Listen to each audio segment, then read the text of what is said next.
Bonjour à tous, j'espère que vous allez bien. Je suis content de vous présenter la nouvelle vidéo de ma chaîne YouTube qui s'intitule Un stage en R&D, c'est quoi? Si, comme moi, vous vous posez des questions sur les différentes facettes du métier d'ingénieur, si vous vous demandez est-ce que vous travaillerez plutôt en production ou en exploitation, ou dans le monde des affaires ou dans la recherche, cette vidéo a uniquement pour objectif de vous présenter quel a été mon ressenti et mes découvertes au travers d'un stage effectué à EDF de juin à septembre 2019 en recherche et développement. Cette vidéo n'a pas pour prétention d'englober et d'expliquer tout le travail d'un ingénieur en recherche et développement, mais uniquement de vous partager mon point de vue sur le sujet. Je vous parlerai de l'environnement de travail, du travail en tant que tel, de l'ambiance et aussi des différentes opportunités de carrière dans le cadre de la recherche et développement et notamment chez EDF. Alors, j'ai trouvé mon offre de stage via la plateforme Job Teaser et après y avoir postulé, j'ai été contacté par téléphone par mon recruteur qui est ensuite devenu mon tuteur de stage. Et quelques jours après cet entretien téléphonique, j'ai reçu un email de la part du service recrutement de EDF où j'ai eu la joie d'apprendre que j'avais été pris. Alors j'ai travaillé sur le site de Chatou, qui est le site historique de la recherche et développement de EDF, basé sur l'île des Impressionnistes, à l'ouest de la région parisienne, entouré de part et d'autre de la Seine. C'est un très bel environnement et j'ai vraiment beaucoup aimé. EDF dispose également de deux autres centres de recherche en France. L'un est basé à Saclay et l'autre près de Fontainebleau. Mon sujet de stage a concerné le développement d'une application permettant de communiquer avec différents capteurs. Cette application fonctionne en complément d'un multiplexeur, qui est un système permettant de communiquer en parallèle avec différents capteurs. La pièce maîtresse de ce multiplexeur est une carte de type FPGA. La maquette du multiplexeur se connecte à trois capteurs, mais le système industrialisé pourra communiquer avec une vingtaine de capteurs. Mon stage, qui est un stage de deuxième année, s'est effectué sur 4 mois. Les mois de juin et juillet ont surtout été consacrés à la reprise du travail effectué par d'anciens stagiaires sur ce multiplexeur et sur une application qu'ils avaient eux-mêmes développée, et également sur le travail du FPGA qui a été développé par une start-up que EDF avait appelé justement dans le cadre de ce projet. Les mois de juin et juillet ont principalement été consacrés à de la documentation et à la reprise du travail. Après cela, le mois d'août s'est orienté sur le développement d'une application en langage Python pour communiquer avec ses capteurs. Le mois de septembre a, a été la continuité, je dirais, de ce travail avec la rédaction d'un rapport de stage permettant d'assurer la continuité du travail par d'autres stagiaires et alternants qui reprendront ce projet.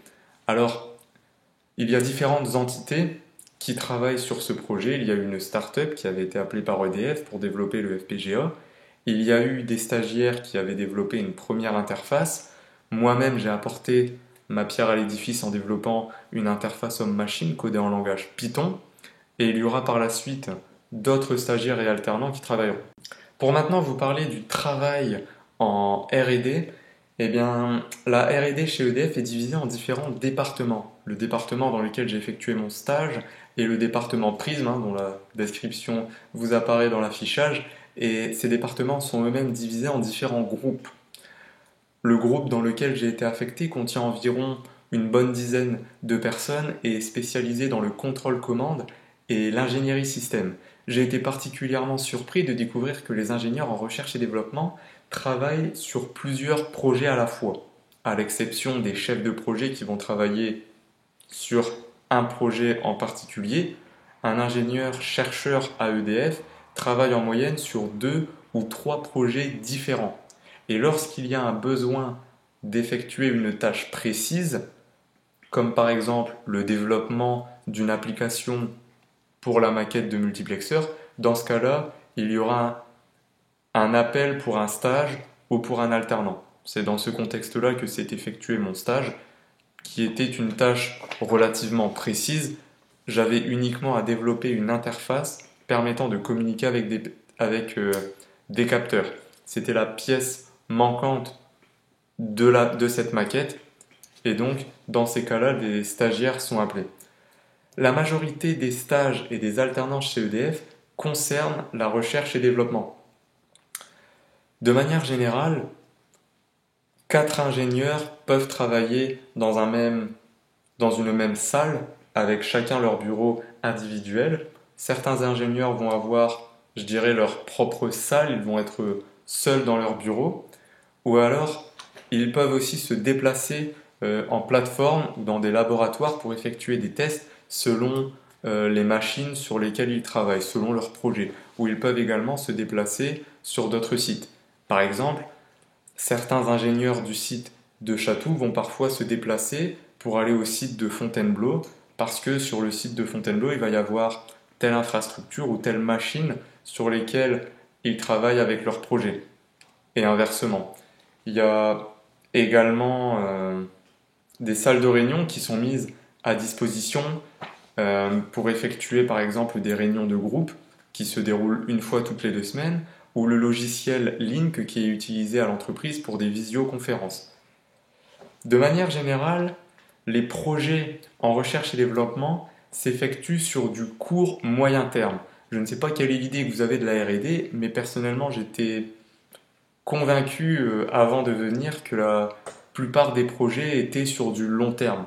Hein, vous savez peut-être, vous vous intéressez au projet ITER qui concerne l'industrialisation de la fusion nucléaire.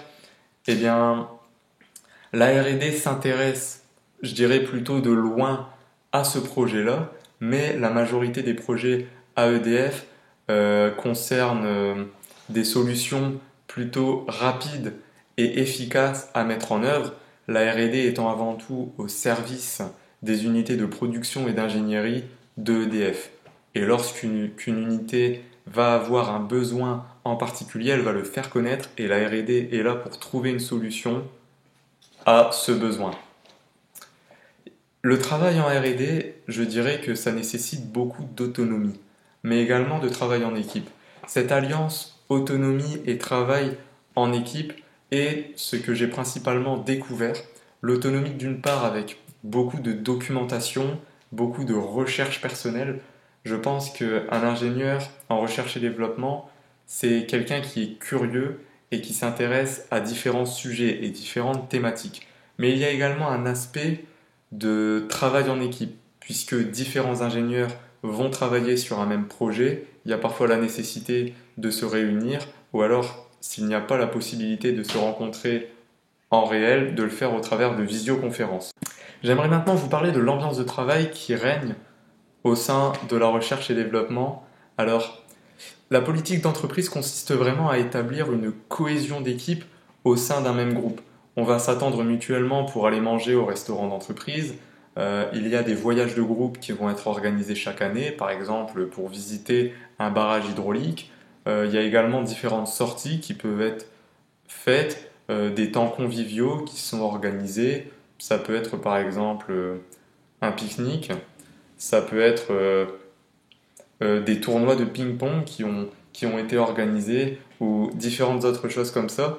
Il y a un certain encouragement qui est donné à des initiatives pour organiser des choses permettant d'alimenter la vie en entreprise et la cohésion d'équipe. Les différents ingénieurs m'ont présenté leur plateforme et les machines et infrastructures sur lesquelles ils travaillaient, et je dirais qu'à ce niveau-là, il y a plusieurs avantages à effectuer un stage en recherche et développement parce qu'il y a une véritable immersion dans le technique. On va approfondir ses connaissances sur des sujets techniques que l'on va apprendre à l'école. On va avoir la possibilité de les découvrir dans le monde industriel et de véritablement voir leur application. De pouvoir travailler sur le multiplexeur, ça m'a permis de découvrir comment était utilisée la programmation dans le milieu industriel. Ça m'a permis de mettre en pratique des notions que j'avais apprises en cours. Ça a été une véritable découverte sur différents sujets et je pense que c'est un des gros avantages. Il y a également eu différents événements internes à l'entreprise où j'ai eu le plaisir d'avoir été convié. Je pense par exemple à la Mini Factory, qui est un événement interne à EDF permettant d'être formé à l'intrapreneuriat, au travail d'équipe.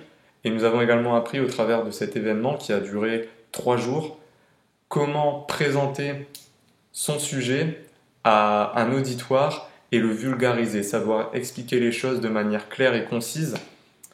Et il y a également eu une journée des stagiaires qui s'est déroulée au mois d'août, où nous avons pu présenter notre stage devant les autres stagiaires du département.